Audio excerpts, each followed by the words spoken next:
So the main goal of my research is to understand how does soil thickness vary throughout a watershed.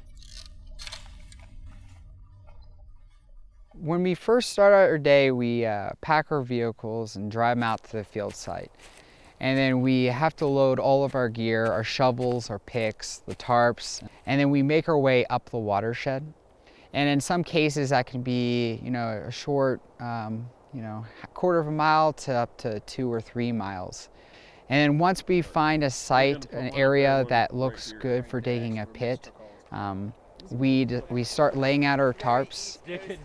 We outline the shape of our soil pit, and a soil pit is just a hole that is 1 meter by 2 meters in area, and it can go down to as much as 300 centimeters or 3 meters.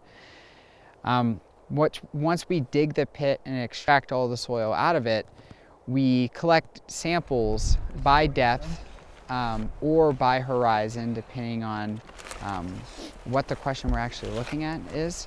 Once we're done with the hole, we fill back in all the soil back to the original horizons, take all those samples back to the lab so we can get it prepared to run for carbon and nitrogen and also the associated isotopes with them.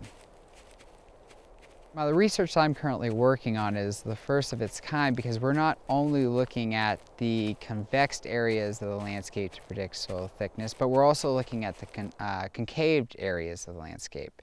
And by looking at both these types of topography, we're able to extrapolate the total thickness of soil everywhere. And by using this predictive map that we've made, we're able to, for the first time, predict total carbon throughout a landscape.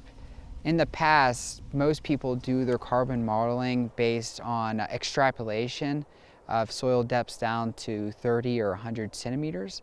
But here we're able to look at the whole soil profile and to consider all of the carbon